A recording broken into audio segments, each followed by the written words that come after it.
if the reason Pochettino has not been reached out to yet by the club is in no small part not just because of Donna Maria Cullen and her hesitation, but because of Fabio Paratici and his lack of interest in playing front foot, interesting football, which is most of the reason why people wanted Conte out in the first place, because they were sick and tired of the football that was on display. Then is Paratici's appeal being upheld and conviction overturned good news or bad news?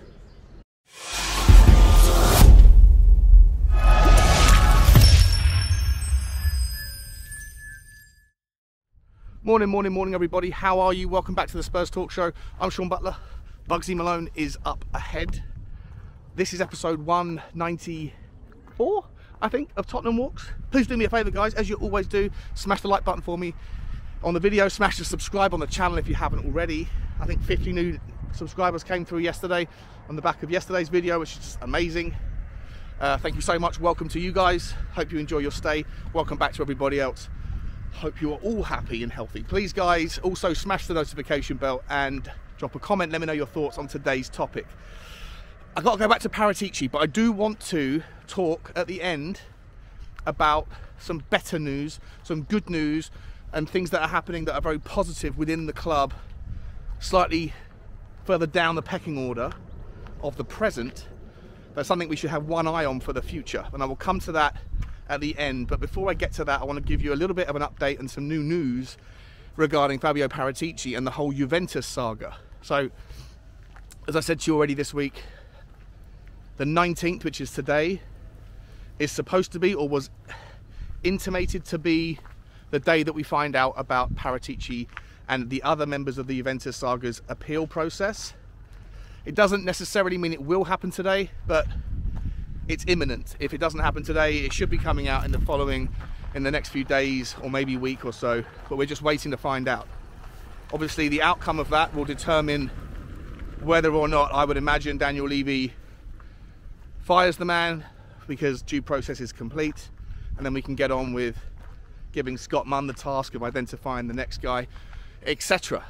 However, unbeknownst to me, I was pretty convinced that this was a kind of a fait accompli, that there wasn't much genuine and sincere expectation of positive outcomes here, and that we were just going through the process. What I would say is this morning, all across Italian media, and Ali Gold has also put a piece out about it, is a different tone, that actually all of the Juventus side and Paratici's camp are very optimistic, incredibly optimistic, that the appeal will be upheld and the conviction overturned. Now, I've got no idea either way of whether or not that's just paying lip service or kind of a bit of a bluff and kind of all that pomp and ceremony towards what you would have to do to put your chest out, but we'll find out. We'll find out. If there is good news for at least Paratici in that regard, and of course that pivots and changes everything with regards his ability to do this job for Tottenham, at least in the short term, and it also probably then changes the betting odds, or where you should expect Tottenham to focus their attentions regarding new manager and potential players that we're signing. Let's assume for a second that the appeal is upheld, the conviction overturned. He will be allowed to come back to his job. I would then imagine that Daniel Levy would have a very strongly worded letter, perhaps with the threat of litigation and legal action at FIFA, asking them to similarly revoke the ban and allow Paratici to get back to work. There's no guarantee that FIFA will, but you would imagine that they would follow the suit of the judge and the direction of the language within the appeal and go from there. That doesn't mean that Paratici is home and dry. UEFA is still contemplating their own pathway with regards Paratici and the other people that are connected to the Juventus case, and of course there is also still the likelihood of a criminal case, criminal charges, with regard to fraud. What I would say about the criminal stuff is that those things, from what I understand, are not the same as typical criminal court cases that are around assault or theft or whatever, where they're quite quick to get through the evidence and then the jury is left to make a decision. What usually happens in criminal cases of fraud is that it takes months and months and months of, you know, fine-tooth combing through the accounts, and the jury has to be educated along the way on what they're looking for, because it's not natural and easy and clear to understand. 1 second. And so if the appeal is upheld and it kicks the can down the road for that, I do think you could envision a situation where Paratici can come back to work and get on with it, because I think the criminal conviction won't the fallout from it and the detail of it probably won't happen for some time. And right now, given all of the kind of chicken and the egg situations that are happening with Tottenham regarding Harry Kane's future, regarding the manager, regarding the players we need to bring in, regarding the players we need to find new homes for that are out on loan, the players that are currently in the squad that may need to be moved on, pending the manager, all of those things can't really happen before one of the other things happen. And none of them should really be happening unless we have a director of football in place who is leading that decision-making process. So the first thing you need to know is Paratici going to be able to do his job? And is he going to be able to do it for a long enough period to be able to get the ball rolling with the manager, and then Harry Kane will be able to know what manager he's working with to make a decision there, and then the manager will be able to look at the players on loan and the players in the squad and say, don't need, do need, do want, and these are the players that I need for the season. All of that starts with knowing Paratici's future, in my opinion. And so it's going to be an interesting week. It's going to be an interesting week. Now, what I would say, guys, is that Paratici's future looking more closer linked to Tottenham than he was potentially a couple of days ago or a week ago, before I kind of realised how confident the Juventus team are around this appeal being overturned. Maybe that explains why certain conversations with certain managers hasn't yet taken place or transpired.